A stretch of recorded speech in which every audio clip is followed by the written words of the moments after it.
Hi மக்களே, welcome back to the channel fairy over. ஒரு தவிர்க்க முடியாத காரணத்தினால நான் வீடியோ போட லேட் ஆகிடுச்சு. சாரி மக்களே, ஒருத்தவங்க இறந்துட்டாங்க, அதனால் நான் போக வேண்டியதாகிடுச்சு.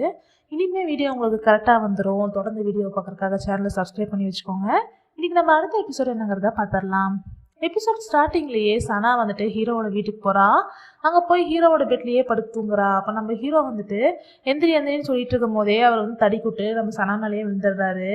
அப்போ சனா வந்துட்டு, நான் உங்ககிட்ட ஒரு பெட் வைக்கிறேன், நான் வந்து ஜெயிச்சிட்டேன் அப்படின்னா நான் சொல்கிறதெல்லாம் நீ கேட்கணும், நீ ஜெயிச்சிட்டேன்னா நீ சொல்கிறத நான் கேட்குறேன் அப்படின்னு சொல்லிட்டு சொல்கிறா. அதுக்கப்புறமா 2 பேரும் சேர்ந்து ஒரு வீடியோ கேம் ஒன்று விளையாடுறாங்க. அதில் வந்து ஒவ்வொரு வாட்டியுமே நம்ம சனா தான் வின் பண்ணிகிட்டே இருக்கா, நம்ம ஹீரோ தோத்துக்கிட்டே இருக்காரு. அவரால் அதை அக்செப்டே பண்ணிக்க முடியல. என்னடா இது, ஒவ்வொரு டைமும் நான் தோத்துக்கிட்டே இருக்கேன் இவகிட்ட அப்படின்னு சொல்லிட்டு அங்கேருந்து கோச்சிட்டு போயிடுறாரு. இப்போ வந்து டேனியல் காட்டுறாங்க. டேனியல் வந்து ரொம்ப சேடாக வந்து குடிச்சிட்டே இருக்காரு. அதனால சிபி போயிட்டு டேனியல் கிட்ட பேசுகிறாரு.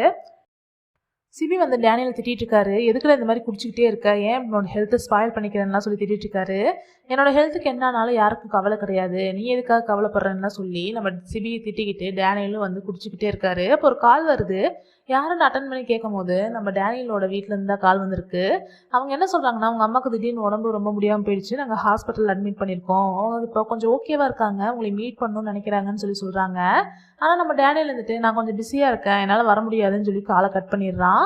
அதுக்கப்புறமா சிபி வந்துட்டு நம்ம டேனியல் போகிறத வந்து தடுக்கிறதுனால, நீங்கள் பாரு, இதுக்கப்புறம் நான் குடிக்கக்கூடாதுன்னு நினைக்கிறேன் அப்படின்னா தயவு செய்து என்னை ஃப்ரீயாக விட்டுடு, என்கிட்ட நீ எதுவுமே பேசாத அப்படின்னு சொல்லிட்டு அங்கேருந்து டேனியல் கிளம்பி போகிறாரு.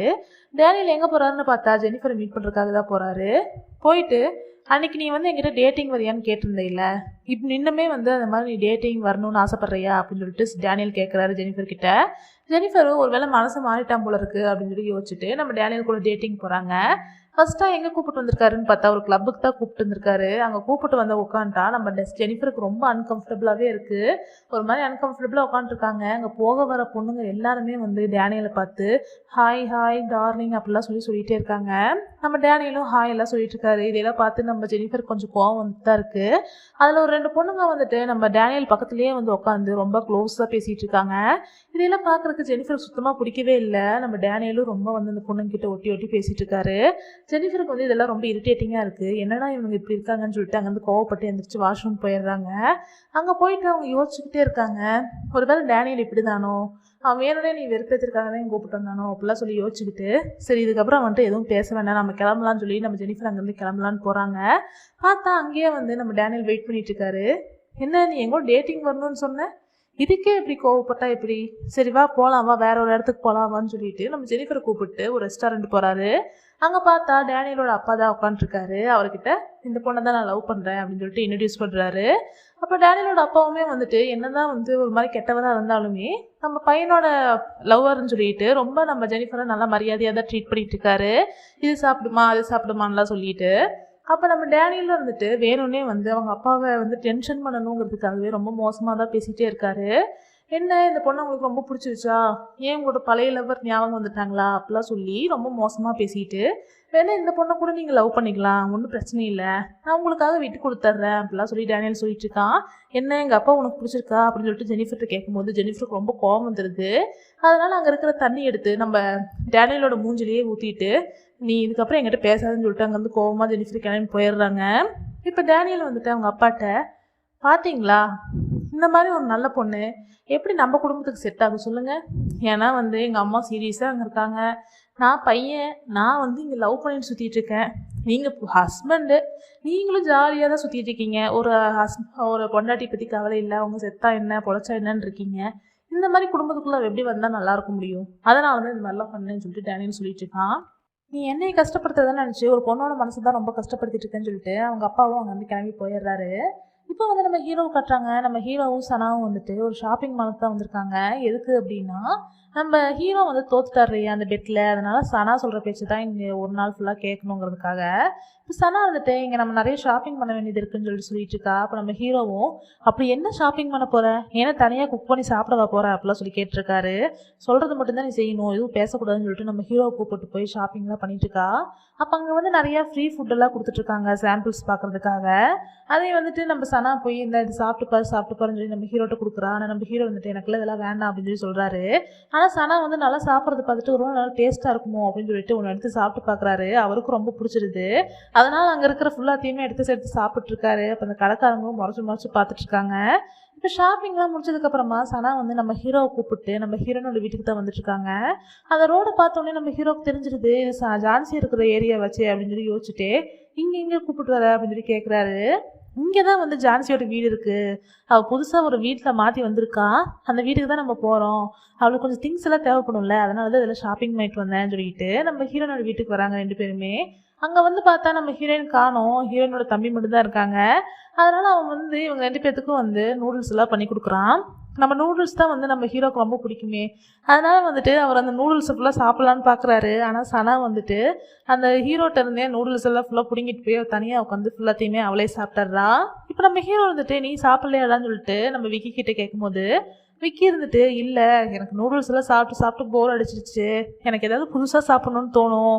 இந்த பீஸாலாம் சாப்பிடணும்னு ரொம்ப ஆசை. ஆனால் இப்போல்லாம் எங்ககிட்ட அமௌண்ட் இல்லாதனால சாப்பிட முடியறதில்ல அப்படிலாம் சொல்லிட்டு இருக்கான். அப்போ நம்ம ஹீரோ வந்துட்டு அப்படியா எனக்கு ஏதாவது நல்லதாக வாங்கி கொடுக்கணுமே அப்படின்னு சொல்லி யோசிச்சுட்டு இருக்காரு. இந்த ஹீரோயினும் சனாவும் வந்து சாப்பிட்டுட்டு அங்கேயே படுத்து தூங்கிட்டு இருக்காங்க. அப்போ நம்ம சனா இருந்துட்டு இன்னும் ஜான்சி இன்னும் வரல, அவளுக்கு கால் பண்ணிப்பாரு, அவளை சீக்கிரமாக வர சொல்லுன்னு சொல்லிட்டு நம்ம சனா சொல்லிட்டு இருக்கா. அப்போ நம்ம விக்கி இருந்துட்டு அவங்ககிட்ட மொபைலே இல்லை, எங்கள் அக்காவோட மொபைல் தான் இப்போ எங்கள் அப்பா அம்மாட்ட கொடுத்துட்டாங்க, அவங்க ஊருக்கு போயிருக்காங்களா அதனால அப்படின்னு சொல்லிட்டு சொல்கிறாங்க. அதை கேட்டவுடனே நம்ம ஹீரோ வந்துட்டு எனக்கு அவட்ட மொபைல் இல்லையா, என்னடா இப்படி பண்ணிட்டு இருக்கீங்க அப்படின்னு சொல்லிட்டு நம்ம ஹீரோ வந்து கோவப்பட்டுருக்காரு. இப்போ சனா இருந்துட்டு என்னதான் அவட்ட மொபைல் இல்லையா, அது ரொம்ப கஷ்டமாச்சு, சரி வா போகலான்னு சொல்லிட்டு நம்ம ஹீரோவை கூப்பிட்டு கிளம்புறா. எங்கன்னு பார்த்தா நம்ம ஹீரோயினுக்காக ஒரு நியூ மொபைல் வாங்குறதுக்காக தான் வந்திருக்காங்க. அவங்களுக்கு பிடிச்ச மாதிரி ஒரு நியூ மொபைல் ஒன்று செலக்ட் பண்ணிட்டு இருக்காங்க. இப்போ நம்ம ஹீரோயின் காட்டுறாங்க. நம்ம ஹீரோயின் வந்து இப்போ இந்த கிளினிக் தான் வந்திருக்காங்க. நம்ம ஜோ தான் கொண்டு வந்து ட்ராப் பண்ணுறாரு. அப்போ நம்ம ஜோ கிட்ட தாத்தா இப்போ வீட்டுக்கு போயிருப்பாரு, நீங்கள் வேணா சும்மா தானே இருக்கீங்க, என் கூட உள்ளே வரீங்களா அப்படின்னு சொல்லிட்டு கேட்குறா. உடனே நம்ம ஜோவும் வந்துட்டு சரி ஓகே நானும் வரேன்னு சொல்லிட்டு உள்ளே வராரு. இப்போ நம்ம ஹீரோயின் போய் அவங்க வேலையெல்லாம் பார்க்க ஆரம்பிக்கிறாங்க. அப்போ நம்ம ஜோ வந்து உள்ளே எல்லாம் சுற்றி பார்த்துட்டு இருக்காரு கிளினிக்கெல்லாம். அப்போ நம்ம தாத்தாவோட ரூமுக்கு போகிறாரு. அங்கே போய் பார்த்தா ஜோவோட ஃபேமிலி ஃபோட்டோ, ஜோவோட சின்ன வயசு ஃபோட்டோ அது இதுன்னு நிறைய வச்சிருக்காரு. இதெல்லாம் பார்க்க நம்ம ஜோக்குமே வந்து இந்த ஓல்டு மெமரிலாம் ஞாபகம் வந்துட்டுருக்கு. அப்படியே ஃபீல் பண்ணி பார்த்துட்டு இருக்கும்போது அங்கே ஒரு தூண்டில் வாங்கி வச்சுருந்துருக்காரு. இது எதுக்குன்னா சின்ன வயசில் நம்ம ஜோ வந்து அவங்க அப்பா அம்மா இறக்குறதுக்கு முன்னாடி அவங்க தாத்தாட்ட வந்து ஆசையாக கேட்டுருந்துருப்பாரு, எனக்கு வந்து மீன் பிடிக்க போகணும், எனக்காக தூண்டில் வாங்கி தரீங்களா அப்படின்னு சொல்லி கேட்டுருந்துருப்பாரு. அதுக்காக தான் வந்து தாத்தா ஆசையாக வாங்கி வச்சது. அப்போ ஆக்சிடென்ட்லாம் ஆனதுக்கப்புறமா நிறைய ப்ராப்ளம் ஆகி அதெல்லாம் கொடுக்க முடியாமல் போனதுனால இப்போ தாத்தா வந்து அது இன்ன வரைக்குமே நம்ம ஜோவோட ஞாபகமாக வச்சுட்டே இருந்திருப்பாரு. இதெல்லாம் பார்த்து ஜோ ஃபீல் பண்ணிட்டு அதெல்லாம் யோசிச்சுட்டே இருக்கும்போது பின்னாடி இருந்து ஜோன்னு யாரோ கூப்பிட்றாங்க. யாருன்னு பார்த்தா தாத்தா தான். நீ வந்துட்டியா, என்னை மன்னிச்சிருப்பா அப்படின்னு சொல்லிட்டு நம்ம ஜோட்ட வந்து பேச வராரு. உடனே நம்ம ஜோ வந்துட்டு அங்கேருந்து கிளம்பலான்னு சொல்லிட்டு போகிறாரு. உடனே ஜோ ஒரு தாத்தா இருந்துட்டு ஒரு நிமிஷம் நில்லுப்பா, என்னோட தப்பு தான், என்னை மன்னிச்சிரு, நான் பண்ணது ஒரு பெரிய தப்பு அப்படிலாம் சொல்லிட்டு இருக்காரு. ஏன்னா எனக்கு உன்னை ரொம்ப பிடிக்கும், நீ என் கூட இருக்கணும்னு ஆசைப்பட்றேன் அப்படிலாம் சொல்லி தாத்தா சொல்லும் போது எதுக்காக வந்து இவ்வளோ வருஷம் கழிச்சு இப்போ வந்து எங்கிட்ட இதெல்லாம் சொல்லிட்டு இருக்கீங்க, 15 வருஷமா நான் யாருமே இல்லாமல் எவ்வளோ அழுத எவ்வளோ கஷ்டப்பட்டேன்னு உங்களுக்கு தெரியாதா, சின்ன பையன் நான், என்னைய வந்து நீங்கள் அப்போவே மன்னிச்சிருக்கலாம்ல, நான் தான் வந்து எங்கள் அப்பா அம்மா இறக்குறதுக்கு காரணம்னு என்னை எப்படி நீங்கள் சின்ன வயசில் விட்டுட்டு போனீங்க, அது எப்படி என்னால் மறக்க முடியும்னு நினைக்கிறீங்க, அதுவும் இல்லாமல் இப்போ 15 வருஷம் கழிச்சு இப்போ வந்து நீ மன்னிச்சிட்டேன்னு சொல்கிறீங்களே, சின்ன பையனாக இருந்த அப்போ என்னை நீங்கள் மன்னிச்சிருந்தீங்கன்னா அப்போ நான் தனியாகவே இருந்திருக்க மாட்டேன்ல, எவ்வளோ தனிமையாக நான் இருந்தேன் தெரியுமா, எவ்வளோ கஷ்டப்பட்டு வருத்தப்பட்டு அழுதுருப்பேன் தெரியுமான்லாம் சொல்லி ஜோ வந்து சொல்லிட்டு இருக்கான். இதுக்கப்புறமா நீங்கள் என் கூட இருந்து எனக்கு ஒரு பிரயோஜனம் இல்லை, அதனால் நீங்கள் எனக்கு வேண்டான்னு சொல்லிட்டு ஜோ வந்து அங்கேருந்து போயிடுறாரு. உடனே ஜோவோட தாத்தா வந்துட்டு என்னோட தப்பு தான் சொல்லிட்டு நம்ம ஜோவை நிறுத்த ட்ரை பண்ணுறாரு. அதுக்குள்ளே அவருக்கு ஹார்ட் அட்டாக் வந்துடுது. உடனே வந்து அவர் கத்த ஆரம்பிச்சிடுறாரு. நம்ம ஹீரோயின் போயிட்டு என்னாச்சுன்னு சொல்லிட்டு நம்ம தாத்தாட்ட கேட்டுருக்கும் போது எனக்கு ஒரு பிரச்சனையும் இல்லை, நீ போய் ஜோவை ஃபஸ்ட்டு பாரு, அவன் எங்கேயோ ஓடி போகிறான் அப்படின்னு சொல்லிட்டு இருக்காரு. அதனால நம்ம ஹீரோயினும் வந்துட்டு ஜோவை தேடுறதுக்காக வெளியே போகிறாங்க. போய் பார்த்தா வெளியே வந்து பயங்கரமாக மழை வந்துட்டு இருக்கு. அதனால நம்ம ஹீரோயின் கண்ணுக்கு வந்து ஜோ எங்கே இருக்காருன்னு தெரியல.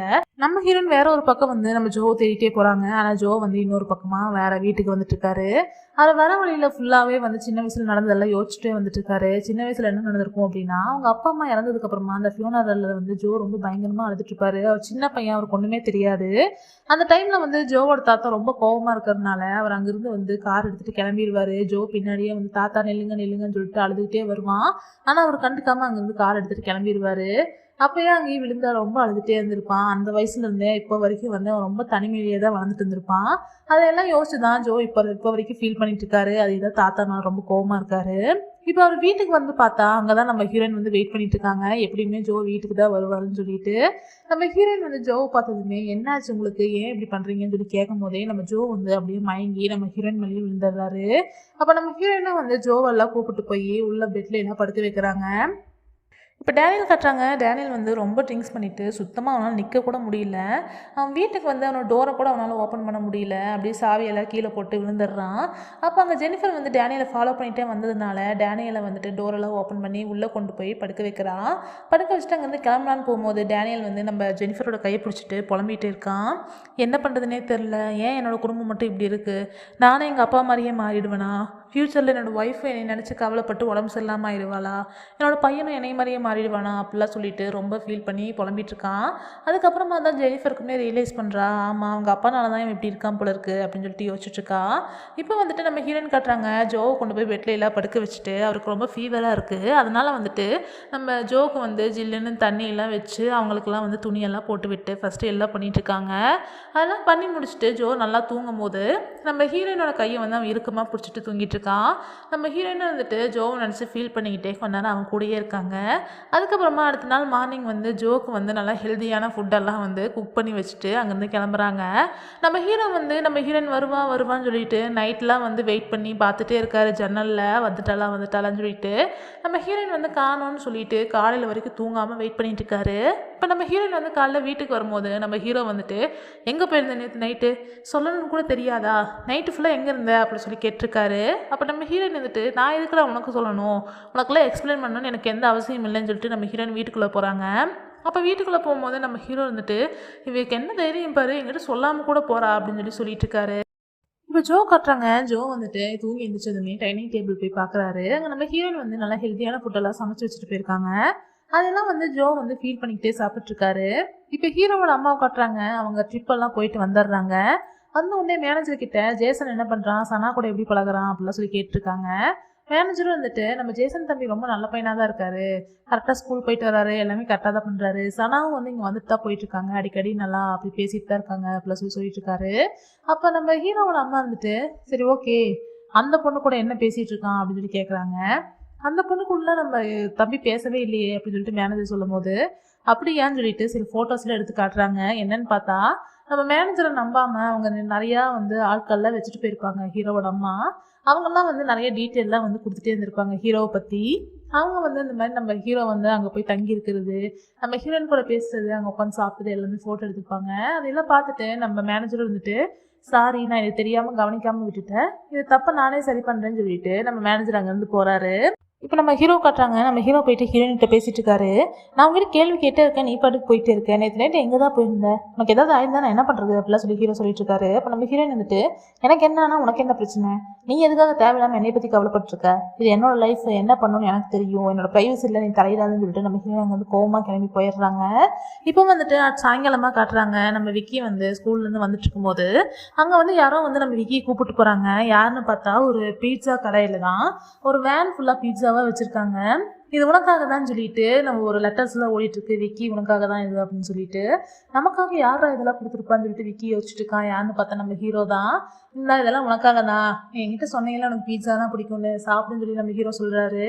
உடனே விக்கி ரொம்ப சந்தோஷப்பட்டு அங்கே இருக்கிற பீட்சாலாம் எடுத்து சாப்பிட்டு இருக்கான். அப்போ வந்து நிறையா இப்போ பசங்கள்லாம் வந்துட்டு எனக்குன்னு சொல்லி அவங்க எல்லாம் ஷேர் பண்ணி நம்ம விக்கி ரொம்ப சந்தோஷமா எல்லாமே சாப்பிட்டு இருக்கான். இப்போ வந்துட்டு நம்ம ஜோ காட்டுறாங்க. ஜோ போய் ஜெனிஃபர் கிட்ட எங்கே போனா, ஜான்சி காணவே இல்லை, அவன் வீடு எங்கே இருக்குது அப்படிலாம் சொல்லி கேட்டுருக்கும் போது ஆமாம் உங்களுக்கு தெரியாதா, அவன் வீடு வேற ஒரு வீட்டை மாற்றிட்டாங்க அப்படிலாம் சொல்லி அட்ரஸ் எல்லாம் கொடுத்துட்றா. இப்போ நைட் காட்டுறாங்க. நம்ம ஹீரோ வந்துட்டு சாப்பிட்றதுக்காக நூடுல்ஸ் எல்லாம் சொல்லிட்டு ட்ரை பண்ணிட்டு இருக்காரு. அவருக்கு கேஸ் ஸ்டவ்வே பற்ற வைக்க தெரியல. அவர் வந்து அசிஸ்டண்ட்க்குலாம் ஃபோன் பண்ணி எனக்கு இப்போ உடனே வந்து கேஸ் ஸ்டவ் பற்ற வச்சு கொடுங்க அப்படிலாம் சொல்லிட்டு இருக்காரு. அதுக்கப்புறமா சும்மா சாப்பிட்டு பார்க்குறாரு நூடுல்ஸு. சும்மா சாப்பிடவே நல்லா தானே இருக்குன்னு சொல்லிட்டு அவர் அப்படியே வந்துட்டு குக் பண்ணாமையே அப்படியே சாப்பிட்ருக்காரு. அப்போ யாரும் காலிங் பெல் அடிக்கிற சவுண்டு கேட்குது. யாருன்னு சொல்லிட்டு நம்ம ஹீரோ போய் ஓப்பன் பண்ணி பார்த்தா அங்கே 4 செக்யூரிட்டி கார்ட்ஸ் நிற்கிறாங்க. வேறு யாரும் இல்லை, நம்ம ஹீரோவோட அம்மா தான் வந்து அமுச்சு வச்சுருக்காங்க நம்ம ஹீரோ கூப்பிட்டு வரதுக்காக. அதனால் வந்து அவங்களும் நம்ம ஹீரோவை வந்து தர அங்கேருந்து இழுத்துட்டு போகிறாங்க. கரெக்டாக அவரை நம்ம ஹீரோவை கூப்பிட்டு வந்துட்டு இருக்கும் போதே அங்கே ஜோவும் வந்துடுறாரு நம்ம ஹீரோயினை பார்க்கறதுக்காக. அப்போ நம்ம ஹீரோ வந்துட்டு மேலே தான் இருக்காவா அப்படிங்கிற மாதிரி கண்டையே சிக்னல் கொடுத்துட்டு அங்கேருந்து போகிறாரு நம்ம ஹீரோயினை பார்த்துக்க சொல்லிட்டு. அப்போ நம்ம ஜோவும் வந்துட்டு ஏதோ ப்ராப்ளம் போல இருக்குன்னு சொல்லி நினச்சிட்டு சிபி டேனியல் எல்லாரையுமே வந்து அங்கே வர சொல்லிடுறாரு. இப்போ எல்லாருமே வந்து நம்ம ஹீரோயின் வீட்டுக்கு வந்துடுறாங்க. நம்ம ஹீரோயின் வந்து என்னடா இது இத்தனை பேர் இங்கே வந்திருக்கீங்கன்னு சொல்லி கேட்கும் போது, சும்மா தான் நீ புது வீட்டுக்கு வந்துட்டு எங்களை இன்வைட்டே பண்ணல இல்லை, அதனால தான் உன்னை பார்த்துட்டு ஒரு பார்ட்டி பண்ணிட்டு போகலான்னு சொல்லிட்டு வந்தோம் அப்படின்னு சொல்லிட்டு வந்திருக்காங்க. உங்களுக்கு எப்படி இந்த அட்ரஸ் தெரியும்னு சொல்லிட்டு நம்ம ஹீரோயின் கேட்குறாங்க. ஜெனிஃபர் தான் இந்த அட்ரஸ் கொடுத்தான்னு சொல்லி இவங்க பேசிட்டு இருக்கும்போதே வெளியே யாரோ வந்து நம்ம ஹீரோயினை கூப்பிடுறாங்க. நம்ம ஹீரோயினும் யாரான்னு சொல்லி பார்க்கலான்னு வெளியே வரும்போது பார்த்தாங்க நம்ம ஹீரோவோட அம்மா தான் வெயிட் பண்ணிட்டு இருக்காங்க. அவங்கள பார்த்ததுமே நம்ம ஹீரோயினுக்கு என்ன பேசுறதுன்னு தெரியாமல் நின்றுருக்காங்க. அப்போ அவங்க வந்து நம்ம ஹீரோயினுக்கே பார்த்து முறைச்சிட்டே இருக்காங்க. அந்த டைமில் வந்துட்டு சிபி டேனியல் ஜோ எல்லாருமே வந்து என்ன நடக்குதுன்னு பார்க்கலான்னு வெளியே வராங்க. கரெக்டாக இவங்கள வெளியே வரதை பார்த்தோன்னே நம்ம ஹீரோவோட அம்மா ரொம்ப கோவப்பட்டுட்டு, இந்த டைமில் இந்த அன்டைமில் இவ்வளோ பசங்களோட ஒன்றா இருக்கே, உன்னோட கேரக்டர் என்னன்னு இதுலேயே தெரியுது அப்படிலாம் சொல்லி சொல்கிறாங்க. உடனே ஜோ வந்துட்டு, இந்த மாதிரிலாம் நீங்கள் பேசக்கூடாது, உங்கள் பையன் இங்கே இல்லை அப்புறம் இதுக்காக நீங்கள் இந்த மாதிரிலாம் பேசிகிட்டு இருக்கீங்க அப்படின்னு சொல்லி சொல்கிறாரு. என் பையன் இங்கே இல்லை, அவன் எங்கே இருக்கான் என்ன பண்ணுறான்னு எல்லாமே எனக்கு தெரியும். ஆனால் என் பையன் இவ்வளோ நாள் கஷ்டப்பட்டதுக்கு காரணமெல்லாம் இதை தான், இதை பற்றி உனக்கு என்ன தெரியும், தேவையில்லாமல் வந்து என் பையன் பின்னாடி சுற்றி அவன் என்கேஜ்மெண்ட் ஆன பையன் தெரிஞ்சும் கூட அவன் பின்னாடி சுற்றி அவனை வந்து இங்கே வரைக்கும் வர வச்சிருக்கா. அவன் பாவம் இங்கே வந்து இந்த சின்ன வீட்டிலேருந்து அவன் எவ்வளோ கஷ்டப்பட்டுருக்கான், இதெல்லாம் உன்னால தான் அப்படிலாம் சொல்லி ஹீரோவை அம்மா சொல்லிட்டு இருக்காங்க. அப்போ நம்ம ஹீரோயின் இருந்துட்டு, இதெல்லாம் ஒன்றும் என்னால் கிடையாது, நான் ஒன்றும் உங்கள் பையனை இங்கே வாவான்லாம் சொல்லி கூப்பிடல, அவனாக தான் இங்கே வந்துட்டுருக்கான், இதெல்லாம் அவனோட ஐடியா தான் அப்படிலாம் சொல்லிட்டு இருக்காங்க. அவனா இங்கே வரானானா நீ எதுக்காக அவங்ககிட்ட பேசுகிற, அவன் உன்னை தேடி வந்தாலும் நீ அவனை இக்னோர் பண்ணிட்டு போக வேண்டியதானே, நீ எதுக்கு அவன்கிட்ட பேசிகிட்டு இருக்க அப்படிலாம் சொல்லி நம்ம ஹீரோயினை ரொம்ப மோசமாக பேசிகிட்டு இருக்காங்க. அப்போ வந்துட்டு நம்ம சிபி இருந்துட்டு, இந்த மாதிரிலாம் நீங்கள் அவன்கிட்ட பேசக்கூடாது, அவன் அந்த மாதிரிலாம் பேசுறதுக்கு உங்களுக்கு ரைட்ஸ் இல்லை அப்படிலாம் சொல்லி சொல்லும் போது, உங்களால தான் வந்து என் பையன் கெட்டு போனதே, இதனால தான் வந்து அவனுக்கு ஃப்ரெண்ட்ஸுன்னு யாருமே இருக்கக்கூடாதுன்னு நான் நினச்சேன், இந்த மாதிரி ஃப்ரெண்ட்ஸுக்குனால தான் அவன் இந்த அளவுக்கு மோசமாக மாறிட்டான், உங்கள் குடும்பத்தை பற்றிலாம் எனக்கு தெரியாது, எங்கள் குடும்பம் ரொம்ப கௌரவமான குடும்பம், நீங்களே தயவு செய்து அவங்க கூட சேர்ந்து அவனை கெடுக்காதீங்க, அதுவும் இல்லாமல் இதுக்கப்புறம் என் பையன் உன்னை பார்க்கவே வந்தாலும் கூட நீ அவனை இக்னோர் பண்ணிட்டு போயிரு, அவன்கிட்ட நீ பேசவே கூடாதுன்னு சொல்லிட்டு நம்ம ஹீரோட அம்மா அங்கேருந்து கோவமாக கிளம்பி போயிடுறாங்க.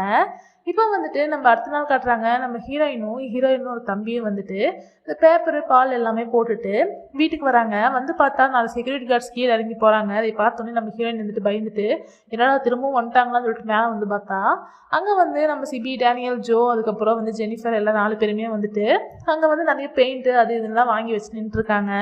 அப்போ நம்ம ஹீரோயின் வந்துட்டு என்ன பண்ண போகிறீங்க அப்படின்னு சொல்லி கேட்கும்போது, என்னோடய ஃப்ரெண்ட்ஸ் வந்துட்டு புதுசாக இங்கே வீடு மாற்றி வந்திருக்காங்க இல்லையா, அதனால தான் சின்ன கிஃப்ட்டுன்னு சொல்லிட்டு இவங்க 4 பேரும் வந்து உள்ளே போய் இந்த வீட்டில் இருக்கிற எல்லாம் பெயிண்ட் எல்லாமே எடுத்துகிட்டு புதுசாக வந்து பெயிண்ட்லாம் அடித்து அழகாக ரெடி பண்ணிடுறாங்க. நம்ம ஹீரோயினோட தம்பி வீட்டுக்குள்ளே வந்து பார்த்துட்டு அவங்களுக்கு ரொம்ப பிடிச்சிருது, ரொம்ப அழகாக ரெடி பண்ணியிருக்காங்கன்னு சொல்லிட்டு ரொம்ப சந்தோஷமாக அவங்கெல்லாம் வந்து சிரிச்சுக்கிட்டு என்ஜாய் பண்ணிட்டு இருக்காங்க. இப்போ நம்ம ஹீரோ கட்டுறாங்க. நம்ம ஹீரோ வந்துட்டு வீட்லேயே உட்காந்து யோசிச்சுட்டே இருக்காரு. என்ன காரணம் அப்படின்னா, அவங்கள ஹவுஸ் அரெஸ்ட் பண்ணி வச்சிருக்காங்க. செக்யூரிட்டி கார்ட்ஸ்லாம் எங்கேயுமே நம்ம ஹீரோவை போக விடுறது இல்லை. அதனால நம்ம ஹீரோ எப்படி போய் ஹீரோயினியை பார்க்கறதுன்னு சொல்லி யோசிச்சுட்டு இருக்கும்போது சனா அந்த இடத்துக்கு கரெக்டாக வரான். வந்துட்டு நம்ம வெளியே போகலாமான்னு சொல்லிட்டு கூப்பிட்றான். அப்போ நம்ம ஹீரோ வந்துட்டு என்னால் வர முடியாது அப்படின்னு சொல்லி சொல்கிறாரு. இல்லை, நான் ஜான்சி வீட்டுக்கு போகலான்னு நினச்சேன், இந்த மொபைலை கொண்டு போய் கொடுக்கறதுக்கு, நீயும் வருவேன்னு நினச்சேன் அப்படின்னு சொல்லி சொல்கிறா. உடனே நம்ம ஹீரோ வந்துட்டு, என்னது ஜான்சி வீட்டுக்கா அப்படின்னு சொல்லிட்டு அப்படி ஷாக் ஆகுறாரு. நான் வந்துடுவேன், ஆனால் கீழே ஒரு ஓல்டு லேடி இருக்காங்கல்ல, அவங்கள எப்படி சமாளிக்கிறது அப்படின்னு சொல்லி கேட்குறாரு. உடனே நம்ம சனா இருந்துட்டு, நான் ஆல்ரெடி அவங்க கிட்ட சொல்லிட்டேன், நீயும் நானும் டேட் போகிறேன்னு சொல்லிட்டு, அதனால பிரச்சனை இல்லை அப்படின்னு சொல்லி சொல்கிறான். உடனே நம்ம ஹீரோக்கு ரொம்ப சந்தோஷமாகுது. ஆனால் அதை வெளியே காமிச்சிக்காம, எதுக்கு தான் இப்படி என்னை டிஸ்டர்ப் பண்ணிட்டே இருக்கேன்னு தெரியல, சரி ஓகே இவ்வளோ கெஞ்சி கேட்குறதுனால நானும் வரேன் அப்படின்னு சொல்லிட்டு ரொம்ப சலுப்பாக வர மாதிரி நினச்சிட்டு சந்தோஷமாக வந்துட்டு இருக்காரு. இப்போ நம்ம ஹீரோயின் வீட்டில் காட்டுறாங்க. நம்ம ஹீரோயின் வீட்டில் வந்துட்டு புதுசாக வீடு மாற்றி வந்தனால காலையிலேருந்து ஒர்க் பண்ணனால நிறைய டிஷ் எல்லாம் சமைச்சு வச்சு எல்லாரும் ஒன்றா உட்காந்து சாப்பிட்ருக்காங்க. அப்போ அந்த டைமில் வந்துட்டு நம்ம கேம் விளையாடலாமா அப்படிலாம் சொல்லி பேசிகிட்டு இருக்காங்க. அப்போ நம்ம ஹீரோயினோட தம்பி வந்து நல்லா தூங்கிட்டு இருக்கான். அதனால் வந்துட்டு அவனை வந்து நம்ம ஜோ போயிட்டு பெட்டில் வந்து படுக்க வச்சுட்டு இருக்காரு. அந்த டைமில் கரெக்டாக சனாவும் நம்ம ஹீரோவும் வந்துடுறாங்க. வந்த உடனே வந்துட்டு இவங்கெல்லாம் இருக்கிறத பார்த்துட்டு அப்படியே நம்ம ஹீரோ ஷாக் ஆகுறாரு. இப்போ கேம் விளையாடலாமான்னு சொல்லிட்டு ஜெனிஃபர் கேட்டதுனால நம்ம சனாவும் வந்துட்டு ரொம்ப சந்தோஷமா நானும் வரேன்னு சொல்லிட்டு இருக்கா. இப்போ எல்லாரும் ஒன்றா உட்காந்து சாப்பிட்டுக்கிட்டே அந்த கேம் பற்றி பேசிகிட்டு இருக்காங்க. ட்ரூத் ஆர் டேர் விளையாடலாம் அப்படின்னு சொல்லிட்டு ஜெனிஃபர் சொல்கிறா. அந்த கேம் எப்படி விளையாடணும் அப்படின்னு சொல்லிட்டு டேனியலும் சிபியும் கேட்கும்போது, ஒரு பாட்டில் வந்து ஸ்பின் பண்ணி விடணும், அது யார்கிட்ட போய் நிற்கிதோ அவங்க வந்து யாருக்கிட்டையாவது வந்து கொஸ்டின் கேட்பாங்க. அப்போ வந்துட்டு நீங்கள் ட்ரூத் மட்டும்தான் சொல்லணும், நீங்கள் ட்ரூத் சொல்ல முடியல அப்படின்னா அவங்க கொடுக்குற பனிஷ்மெண்ட்டை வந்து செய்யணும் அப்படின்னு சொல்லி சொல்கிறாங்க. என்ன பனிஷ்மெண்ட் கொடுக்கலாம் அப்படின்னு சொல்லி யோசிக்கும் போது எல்லாரும் யோசிச்சுட்டு இருக்கும்போது சனா வந்துட்டு கிஸ் பண்ணணும் அப்படின்னு சொல்லி சொல்கிறா. உடனே என்னது கிஸ்ஸா அப்படின்னு சொல்லி சொல்லிட்டு இருக்கும்போது நம்ம ஹீரோ வந்துட்டு அதெல்லாம் பண்ண முடியாது அப்படின்னு சொல்லி சொல்கிறாரு. சரி ஓகே, ஃபோர் ஹெட்டில் மட்டும் கிஸ் பண்ணிக்கலாம் அப்படின்னு சொல்லி எல்லாரும் ஒத்துக்கிறாங்க. இப்போ வந்துட்டு ஃபஸ்ட்டு வந்து இந்த பாட்டிலை ஸ்பின் பண்ணி விட்ட உடனே அந்த பாட்டில் போயிட்டு நேராக நம்ம டேனியல் பார்த்தா நிற்கிது. இப்போ நம்ம டேனியல் வந்து யார்ட்டையாவது ஒருத்தர்கிட்ட கொஸ்டின் கேட்கணும். அப்போ நம்ம டேனியல் வந்து ஜோட்ட கொஸ்டின் கேட்குறான். நீ சோஃபியாவுக்கு அப்புறமா வேற யாரையாவது வந்து அதிகமாக லவ் பண்ணியிருக்கியா அப்படின்னு சொல்லிட்டு கேட்குறான். ஒன்று நம்ம ஜோ வந்துட்டு நம்ம ஹீரோயினியவே பார்க்குறான். இப்போ நம்ம ஹீரோயினே வந்து சிரிச்சிட்டு இருக்கும்போது நம்ம ஜோ வந்துட்டு இது வரைக்கும் என் லைஃப்பில் இந்த மாதிரி ஒரு விஷயத்த நான் பண்ணதே இல்லைன்னு சொல்லி எந்திரிச்சு வந்து நம்ம டேனியலுக்கு வந்து கிஸ் பண்ணிடுறான். அவன் ட்ரூத் சொல்லாமல் டேர் வந்து எடுத்துக்கிறான். அப்போ டேனியல் வந்துட்டு நீ உருறான தெரியாமல் கேட்டுட்ட அப்படின்னு சொல்லிட்டு இருக்கான். இப்போ வந்துட்டு நம்ம ஜோ வந்து கொஸ்டின் கேட்க வேண்டியட்டுன்னு அதனால நம்ம ஜோ வந்து நம்ம ஜேசன் கிட்ட கேட்குறாரு. இது உன்னால தான் வந்து நீ லவ் பண்ணுற பொண்ணுக்கு அதிகமாக பிரச்சனை வருதுங்கிறப்போ அந்த பொண்ணை வந்து போக விடுவியா, அவளை விட்டுருவியா அப்படின்னு சொல்லிட்டு கேட்குறாரு. அப்போ நம்ம ஹீரோ வந்துட்டு கொஞ்சம் கூட யோசிக்காம முடியாது, அவளை நான் விடமாட்டேன், என்னால் அவளுக்கு என்ன பிரச்சனை வந்தாலும் சரி, அவனால் எனக்கு என்ன பிரச்சனை வந்தாலும் சரி, எல்லாத்தையுமே நம்ம ஃபேஸ் பண்ணிட்டு அவளை நான் கடைசி வரைக்கும் சந்தோஷமாக வச்சு பார்த்துக்குவேன் அப்படின்னு சொல்லிட்டு நம்ம ஹீரோ சொல்கிறாரு. அப்போ நம்ம சனாவுக்குமே வந்துட்டு அது ஹீரோயின் தான் தெரியுது, இருந்தாலுமே அவளுமே சந்தோஷப்பட்டு சிரிக்கிறா. இப்போ வந்துட்டு நம்ம ஹீரோ வந்துட்டு ஹீரோயின் கிட்ட கேட்குறாரு, லாஸ்ட்டாக நீ என்கிட்ட ஒரு ப்ராமிஸ் பண்ணல, அது ஞாபகம் இருக்கா அப்படின்னு சொல்லி கேட்குறாரு. நம்ம ஹீரோயினும் யோசிச்சு பார்க்குறாங்க அது என்ன ப்ராமிஸ் அப்படின்னா, ஒரு டைம் வந்து இவங்க அம்மா நல்லா பிரச்சனையாகி நம்ம ஹீரோயின்லாம் அவங்க வந்து ரோட்டில் நின்று எல்லாமே சேல் பண்ணிட்டு இருக்கும்போது நம்ம ஹீரோ வந்துட்டு ஒன்று சேர்ந்துருப்பாங்க இல்லையா, அப்போ ஒரு ப்ராமிஸ் கேட்டிருப்பாரு, நீ எப்பயுமே என்னை விட்டு பிரிய மாட்டேன்னு சொல்லிட்டு. அப்போ நம்ம ஹீரோயின் வந்துட்டு உங்கள் அம்மாவை காரணமாக வச்சு எப்பயுமே நான் உன்னை பிரேக்கப் பண்ண மாட்டேன்னு சொல்லி ப்ராமிஸ் பண்ணி கொடுத்துருப்பாங்க. அந்த ப்ராமிஸ் வந்து இன்னுமே வந்து வேல்யூபிளாக இருக்கான்னு சொல்லிட்டு நம்ம ஹீரோ கேட்குறாரு. அப்போ நம்ம ஹீரோயின் வந்துட்டு ப்ராமிஸ் பண்ணவங்களும் வந்து இப்போ எக்ஸ்பைரி ஆகிட்டாங்க, பண்ணி கொடுத்தவங்களும் எக்ஸ்பைரி ஆகிட்டாங்க, இப்போ அந்த ப்ராமிஸே வேல்யூ இல்லாமல் தான் இருக்குது அப்படிங்கிற மாதிரி சொல்லிடுறாங்க. அதுக்கப்புறமா இப்போ நம்ம ஹீரோயின் டேர்னுங்கிறனால நம்ம ஹீரோயின் வந்து இங்கே ரொம்ப சீரியஸாக கொஸ்டின் கேட்டிருக்காங்கன்னு சொல்லிட்டு காமெடியாக கொஞ்சம் கொண்டு போகலான்னு சொல்லி நம்ம சிபி கிட்ட வந்து கேட்குறாங்க. நீங்கள் வந்து ஒரு பொண்ணாக இருந்திருந்தீங்க அப்படின்னா இந்த F4 பாய்ஸில் யாரை வந்து நீங்கள் மேரேஜ் பண்ணியிருப்பீங்க அப்படின்னு சொல்லிட்டு கேட்குறாங்க. உடனே நம்ம சிபி இருந்துட்டு நான் எவனையுமே பண்ண மாட்டேன், ஒருத்தன் என்னடானா ரொம்ப சுயநலமாக இருக்கான், இன்னொருத்தன் என்னடானா ரொம்ப தூங்கு மூஞ்சியாக இருக்கான், இன்னொருத்தன் வந்து ப்ளே பாயாக இருக்கான், இவனுங்களெல்லாம் கல்யாணம் பண்ணால் என் லைஃப் என்ன ஆகுறது அப்படின்னு சொல்லி சிபி சொல்கிறாரு.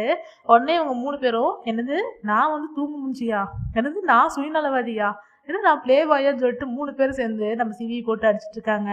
இந்த மாதிரியே ஜாலியாக சிரிச்சிட்டு அன்றைக்கி ஃபன்னாக போகுது. இப்போ நம்ம ஹீரோ வந்துட்டு நம்ம சனாவை கூப்பிட்டு போய் வீட்டில் விடுறாரு. அப்போ விடும்போது வந்து சனா வந்து ஒரு கொஸ்டின் கேட்குறா, அந்த கேம் நம்ம இப்போ விளையாடலாமா அப்படின்னு சொல்லி சொல்கிறா. நம்ம ஹீரோ வந்துட்டு அதெல்லாம் எப்பயும் விளையாட முடிச்சாச்சு, இப்போ எதுக்கு அதை கேட்குற அப்படின்னு சொல்லி சொல்லும் போது எனக்கு ஒரே ஒரு கொஸ்டின் உங்ககிட்ட கேட்கணும் ப்ளீஸ்ன்னு சொல்லிட்டு நம்ம ஹீரோட்ட ஒரு கொஸ்டின் கேட்குறா. உன்னோட லைஃப்பில் எது உனக்கு ரொம்ப முக்கியம், உன்னோட ஃப்ரெண்ட்ஸா இல்லை உன்னோட லவ்வான்னு சொல்லி வரும்போது நீ எதை சூஸ் பண்ணுவ அப்படின்னு சொல்லி கேட்குறாங்க. நான் எப்போவுமே எதுலேயுமே வந்து கிவ் அப் பண்ண மாட்டேன், என் ஃப்ரெண்ட்ஷிப்போ லவ்வோ எதுவாக இருந்தாலுமே அதை நான் விட்டு கொடுக்க மாட்டேன்னு சொல்லிட்டு நம்ம ஹீரோ அங்கேருந்து கிளம்பி போகிறாரு. இந்த மாதிரி நீ இருக்கிறதுனால தான் எனக்கு இன்னும் உனக்கு பிடிக்குதுன்னு சொல்லிட்டு சனா வந்து சொல்லிட்டு இருக்கான். இப்போ அடுத்த நாள் காட்டுறாங்க நம்ம ஹீரோயினோட தம்பியை தூங்கிட்டு இருக்கும்போது வீடே அதிர்ற மாதிரி இருக்குது. நம்ம ஹீரோயினும் அவங்களும் வந்துட்டு என்ன நிலநடுக்கம் வந்துருச்சான்னு சொல்லிட்டு எந்திரிச்சு ஓடி போய் வெளியே பார்க்குறாங்க. பார்த்தா அங்கே நம்ம ஹீரோவோட அம்மா தான் வந்துட்டு அந்த பில்டிங்கவே வாங்கி அந்த பில்டிங்கவே வந்துட்டு இடிக்க சொல்லியிருப்பாங்க. அதனால எல்லாரும் இடிச்சிட்டு இருக்காங்க, சீக்கிரமாக காலி பண்ணுங்கம்மா, இந்த வீடவே நாங்கள் இடிக்க போகிறோம் அப்படின்னு சொல்லிட்டு போகிறாங்க ஒர்க் பண்ணுறவங்கலாம். அதை கேட்டவுடனே நம்ம ஹீரோயினோட தம்பி என்ன பண்ணுறதுன்னு தெரியாமல் முடிச்சுட்டு இருக்காங்க. இப்போ டேனியல் காட்டுறாங்க. டேனியல் வந்துட்டு பார்ட்டி ஹவுஸில் இருக்கிற எல்லா திங்ஸையும் பேக் பண்ணிட்டு இருக்கான். அப்போ அந்த டைமில் ஜெனிஃபர் கொடுத்த க்ளவுஸ் அங்கே இருக்குது, அதை எடுத்து போட்டு பார்த்துட்டு ஜெனிஃபர் பற்றி யோசிச்சுட்டு இருக்கான். இப்போ ஜெனிஃபர் காட்டுறாங்க. ஜெனிஃபர் வந்துட்டு அந்த பார்ட்டி கிளாஸில் வந்துட்டு செஞ்சுட்டு இருக்கா பாட்டெல்லாம். அப்போ வந்துட்டு லிசா வந்துட்டு கிளாஸ் முடிஞ்சிருச்சு கிளம்பலையான்னு சொல்லி ஜெனிஃபர்ட்டு கேட்கும்போது நான் இன்னும் கொஞ்சம் நேரம் இருந்து ப்ராக்டிஸ் பண்ணிட்டு வரேன் அப்படின்னு சொல்கிறா.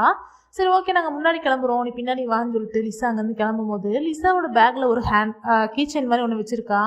அதை பார்த்தோன்னே நம்ம ஜெனிஃபர் வந்துட்டு இது ரொம்ப அழகாக இருக்குது, இது என்கிட்ட கொடுக்குறீங்களா, நான் இதே மாதிரி ஒன்று பண்ணிவிட்டு நான் உங்ககிட்ட திருப்பி கொடுத்துட்றேன் அப்படின்னு சொல்கிறா. அப்போ லிசா வந்துட்டு இது எனக்கு ஒரு முக்கியமான பர்சன் கொடுத்தது, எனக்கு ரொம்ப ரொம்ப ஃபேவரட்டான ஒன்று, இம்பார்ட்டண்டான ஒன்று, பத்திரமா என்கிட்ட திருப்பி கொடுத்துருன்னு சொல்லிட்டு அது லிசா வந்து நம்ம ஜெனிஃபர்ட்ட கொடுத்துட்டு போகிறான். இப்போ நம்ம ஜெனிஃபரும் வந்துட்டு திரும்ப அதை வாங்கி போய் வச்சுட்டு ப்ராக்டிஸ் பண்ணிட்டு இருக்காங்க. இப்போ நம்ம ஹீரோயின் காட்டுறாங்க. ஹீரோயினோட தம்பியை வந்துட்டு ரயில்வே ஸ்டேஷன் தான் வந்திருக்காங்க. எதுக்கு அப்படின்னா நம்ம ஹீரோயினோட தம்பியை வந்துட்டு அவங்க அப்பா அம்மாட்டையே அமுச்சு வைக்கலாம்னு சொல்லி நம்ம ஹீரோயின் முடிவு எடுத்திருக்காங்க. என்ன ரீசன் அப்படின்னா நம்ம ஹீரோயினோட தம்பியும் கூப்பிட்டு எங்கேயுமே சுத்த முடியாது, ஏன்னா இவங்க ஒருத்தவங்கன்னா எங்கேயாவது தங்கியிருக்கலாம், அவனையும் கூப்பிட்டு எங்கே போகிறது அப்படின்னு சொல்லி யோசிக்கிறாங்க. அதுவும் இல்லாமல் நம்ம ஹீரோயினாலேயும் இப்போதைக்கு வந்து ஊருக்கு போக முடியாது. என்ன காரணம் அப்படின்னா அவங்க சின்வா ஸ்கூலில் வந்துட்டு மெடிக்கல் கோச்சிங் வந்து எடுத்துகிட்டு இருக்காங்க. இந்த டைமில் அவங்களால வேறு எங்கேயுமே போக முடியாது. ஏன்னா அவங்க ஸ்கூலில் வந்து ஸ்டடியும் முக்கியங்கிறனால அவங்க தம்பியை மட்டும் அவங்க அம்மா அப்பாட்ட அனுப்பிச்சி வச்சிடலாம் சொல்லி கூப்பிட்டு வந்திருக்காங்க. இப்போ அவங்க ட்ரெயின் ஏற்றி விட்டதுக்கப்புறமா அவன் வந்துட்டு நம்ம ஹீரோயின் கிட்ட நல்லா சாப்பிடுக்கா, காசை மிச்சம் பண்ணுறேன்னு நினச்சிட்டு சாப்பிடாம இருக்காத, பத்திரமா இரு அப்படிலாம் சொல்லி நிறையா சொல்கிறான். இன்னுமே வந்து ஜேசன் உங்களை லவ் பண்ணுறாருன்னு நினைக்கிறேன், எப்போவுமே நான் உங்கள் பக்கம் தான் இருப்பேன் அப்படிலாம் சொல்லிட்டு நம்ம ஹீரோயினுக்கு ஆறுதல்லாம் சொல்லிட்டு அங்கேருந்து கிளம்பி போகிறான். இப்போ நம்ம ஹீரோயினும் வந்துட்டு அவங்க தம்பி சொன்னதெல்லாம் யோசிச்சு பார்த்துட்டு அங்கேயே ஃபீல் பண்ணிட்டு நிற்கிறாங்க. இதோட இன்னைக்கான எபிசோட் முடிஞ்சது. இந்த ட்ராமா உங்களுக்கு பிடிச்சிருக்குன்னு நம்புகிறேன். இந்த வீடியோ உங்களுக்கு பிடிச்சிருந்தா லைக் பண்ணி ஷேர் பண்ணி சப்போர்ட் பண்ணுங்கள். மறக்காமல் சேனலை சப்ஸ்கிரைப் பண்ணிடுங்க. நாளைக்கு நம்ம அடுத்த எபிசோடில் மீட் பண்ணலாம். பாய் மக்களே.